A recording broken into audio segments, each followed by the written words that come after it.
संगठननिसो आफामानायमोन बे प्रसासन सदनि नङा जोंनि दुलाराय ब्रह्म धोरोम आन्दाराव प्रसासन सद दङ बे प्रसासन सदा शास्त्रनि सायावनो सावरायबाय था एखे स्वरूप स्थिति प्रसासन सदनि शास्त्र जोंनि शास्त्र कुनु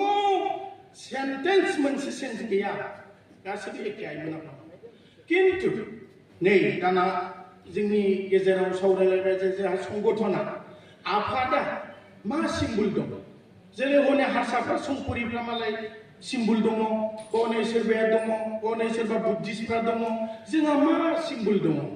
दा जोंहाबो दे सिम्बलखौनो लानानै जुदि एक्सिडेन्टआबो खमायोबा गारियाव जुदि सिनायथि मोनोबा जोङो सिम्बलखौ लानानै जुदि आवगायनो हायोबा दे होनलायलायनानै नै बे सान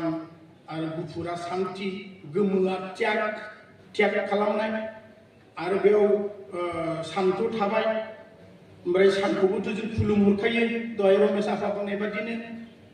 गासिबो सानखौ खुलुमि गैया जोंबो खुलुमखायो जयग जोबखांबानो सानखौसो खुलुमहरो हाखौ खुलुमो गावजों गाव खुलुमलायो एगेन माबा माबि जाबा जोंनि सोरबा थैबायलायनो जयग होबाय दा बेखौ दुखुआवनो हाफ आधा फिफिला बेरोबाय साहित्य सभाफोर बादि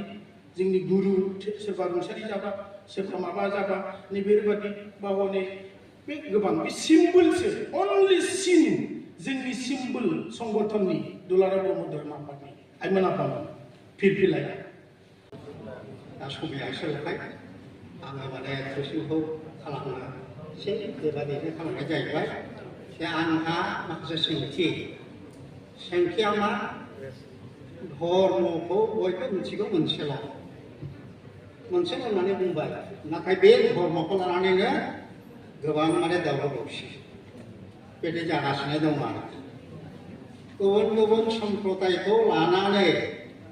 मानसिफ्रा गावबागावनि महरै धर्मखौ प्रसार खालामदों खान्थि हिसाबै नाथाय मुलुगाव मानो इसेबां असान्ति मिथिगौबा खिथा होननाय दं बे बाथ्राया जाबाय क्षुद्र ग्रन्थाबारियाव दं दा बेखायनो आङो होननो नागिरदों धर्मआ जुदि मोनसेल'बा ब्रह्म होननानै बुङोबा बे ब्रह्मआ बर'आल' नामा आंनि सोंथि बेयो बर'निल' धर्म नामा बे ब्रह्म धर्मआलाय बेनि फिननायखौ आंनो नांगौ आं बेबायदिल' सोंबाय बेखौ मोनसे आरो बेनिफ्राय होनदों अहंकार गैया जासे निरहंकार चित्ते राजा प्रजा धनी दरिद्र ऋषि मुनि मौलवी पादरी पण्डित जेसेखिनि दङ मानसि सुबुं माहारिखौ गावबागावनि अहंकारखौ गैया खालामनानै जय पराजय बेफोरबादिखौ लायालासेनो निरहंकारै जोंखौ फालिनो थिनदों होमब्ला जेब्लानाखि जोङो जाथि मोनसेनि हारि मोनसेनि माबा मोनसे सिम्बल जुदि लायोबा अहंकार फैगोन ना फैया होमबा अहंकार फैयोबा बे धर्म फालिनाय जायाखै ना अहंकारखौ लानाय जायाखै बे जाहैबाय जोङो नैबे पुर्ण परब्रह्म जायखौ होनदों आबुं जोंमा बिनि मुङानो इसोर जाहैबाय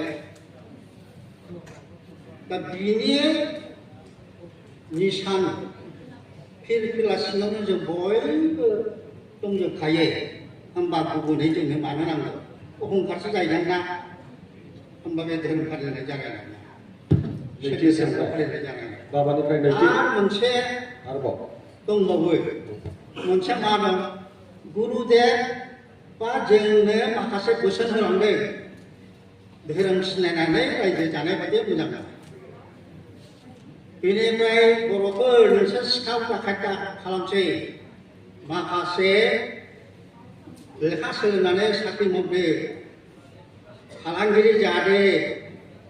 आबाद मावदो बेबायदिनो बोसोन होलांदो ओमफ्राय गावजों गाव अनलायनानै जादो आइमावफ्राबो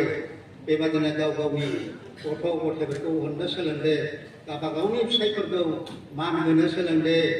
आब्रुथि अनलायनानै रायजोखौ जादो आरो मा होननानै बुङोबाय जे बर'नाव जौआ थागौ माने बर'आ उन्नति जानाय नङा बाबानि सोंनाया जाहैबाय बाबा ओरैजाय नुबाय मोनसे बाबा आं नों बाबानि सोंनाया जाहैबाय गुरुदेबनि बोसोनखौ मानिदोंना मानियाखै थारमाने आंनि सोंनाया जाबाय आं मा जाहैबाय ब्रह्मबट बेनिफ्राय नारिहरम थाइबाय ओमफ्राय गहत्या थाबाय सुरापान समानपात नाथाय बे बर' हारिया दिनैसिम गुरुदेबनि बोसोनखौ लानानै रायजो जागोन जाबाय बाबा गोजोनबाय मोनथाम सोंलु सोंबाय फिननायखौ सोर होगोन होमबा खुलुमनाय थाबाय फिननायखौ सोर होगोन बेखिनियानो फिननायखौ बाबा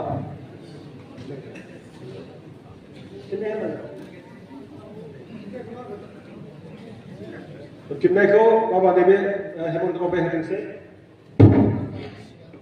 आं बिथांनि सोंनायनि मानगोनां आफादगिरि मानिराव गासैबो सोंनायनि फिननायखौ आं होनो हानाय नङा माने मोनसेखौल' आं होनो सानदों निमाहा बियो आं फिननाय होनायनि जग्यता नङाबाबो सिगांनानै जाबाय खारनानै मोनदोंसै माने मोनसेल' सोंनायनि फिननाय बे मोनसे सोदोबा जाहैबाय मा बे ब्रह्म धर्म बर'फोरनिल' नामा बेखौ आं खोनाबाय थादों माखासे सानैसो गेदेमा बिथांमोननिफ्राय जोंनि ब्रह्म धर्म बर'फोरनिल' नामा ना सारा मुलुगनि मानसि जाथिनि होननानै बुङो आं बेहाय एकमत नङा बेयाव बे बाथ्रायावनो जों गल जादों बेयावनो जों गल जादों प्रत्येकता जाथिया गावबा गाव निर्दिष्ट धर्म लानानै जाथिखौ दैदेननांगोन ब्रह्म धर्मखौ बर' हारिनि दरखार जादोंमोन बै समाव थासारिया थिनदोंमोन बोरैबा लाबोदों ब्रह्म धर्मखौ लाबोनानै बर' जाथिया उथुब जादों बेयो जोंनि बर' जाथिनि धोरोम बर' जाथियाव गोबां धोरोम दङब्लाबो ब्रह्म धर्मआ जाथि